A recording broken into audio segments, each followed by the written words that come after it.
It was wrong. Wrong.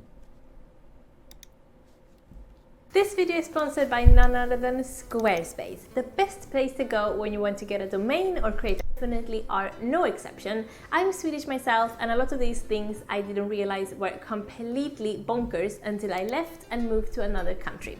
I thought this is just how people behave, it's human nature all over the world, but no, people do not behave like this everywhere. It's time to roast my own country people and call them out on their strange and embarrassing habits. Okay, I'm one of them, so I'm gonna roast myself today as well. Let's do it. In Sweden, no one is ever better than anyone else. It's considered completely vulgar to brag about yourself or even slightly point out one of your good sides. If someone gives you a compliment, you can't say just thank you. Instead, you have to go like, oh no, not me, not at all, I'm not good at this at all. All this makes job interviews a kind of tricky business in Sweden.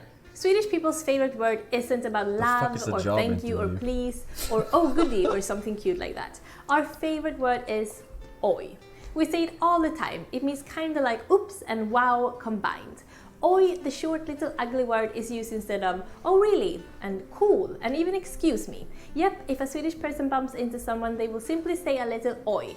This got me into trouble when I moved to London, and as a reflex went oi whenever I walked into someone. Because British people use the word oi too, but there it has a not so nice meaning. Oi.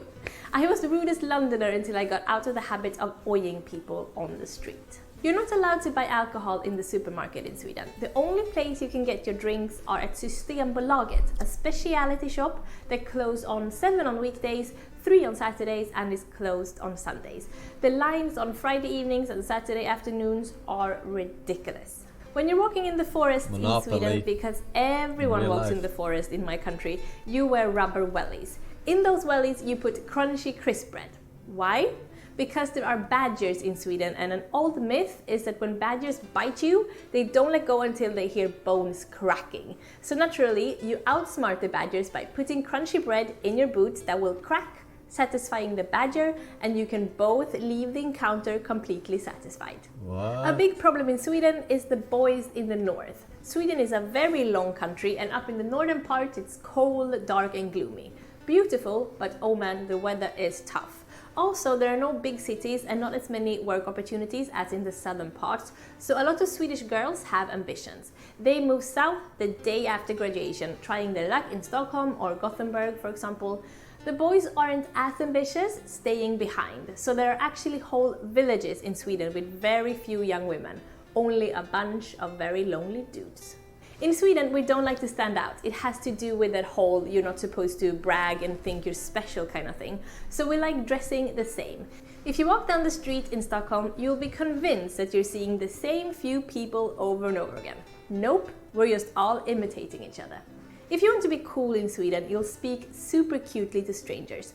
Don't ask me why this is cool, but people go like, hi sweetie, hey goodness, hi missy, no matter who you're talking to. Even the 56-year-old bus driver with prison tattoos is in on it. We are an extremely reserved people. We do not like talking to strangers or even talking to acquaintances. We hate it when we see someone we know on the street because then we have to talk to them.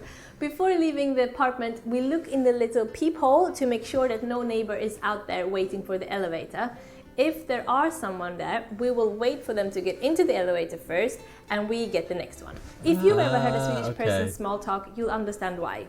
Which brings me to, if you ask a Swedish person, hi, how are you? Don't expect to get a great, how are you? Don't ask someone how they're doing in Sweden if you don't want to get depressed. We love to complain. We will tell you the gory details of our kid's ear infection, the horrible way our dentist messed up our tooth yesterday, how expensive everything has become, and how we've not been sleeping well lately.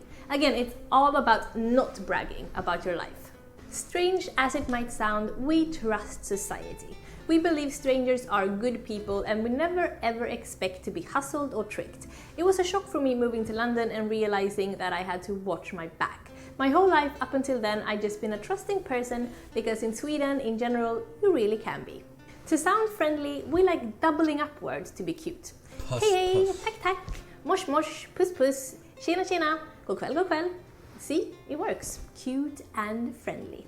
Again, no one is better than anyone else in Sweden, so we hate hierarchies. Your boss will always try to be just one of the guys, and you never use Mr. or Miss with anyone. We're all on first name basis. At uni, there are no Professor this or Doctor that, it's just John and Julia, which means I didn't even know who were professors or doctors or assistants or guest lecturers at my school. They were all just people. This isn't strange, it's hygienic, people. Take off your bloody shoes. It's nasty having them on indoors. Barbaric. We are one of the, if not the, most coffee drinking people on earth. Yet we don't have different kinds of coffee. It's all just a cup of coffee. En kopp kaffe. No macchiatos or ristrettos or affogatos or espressos. It's just coffee. With påtår if you're lucky, which means a refill. Oh, there's one other type that old people drink. It's called kaffe på fat, which means coffee on saucer. Yep, they pour some coffee onto their saucer, place a sugar cube in between their teeth, and then slurp the coffee from the saucer through the sugar cube. Nasty stuff, but I used to love it as a kid though. We're a feminist people and it shows in our fashion. Women like to dress quite masculine because it makes us cool. Men get away with dressing hipstery, soft and cute because that makes them cool enough to be comfortable in their own masculinity. It makes for great people watching. The Swedish style is just mwah. The crossover between the kebab and the pizza, with iceberg, lettuce and everything. Oh, and sometimes the whole shebang gets covered with french fries just to get it all in there. A heart attack on a platter. In Sweden, we don't have places that only takes cash. We have places that don't take cash at all. The coins and bills are a thing of the past and everything is done electronically in Sweden. Very futuristic. So yes, Swedish people are weird, but I'm pretty sure you guys are just as weird, only in different ways. If you want to hear more about life in Scandinavia, David and I made a podcast episode about growing up in the north. I'll put a link in the description. I don't know, half of these weren't even weird.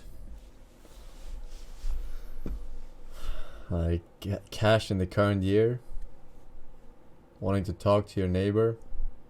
These are like global shit. These are just the good stuff. If you're new to movement training and animal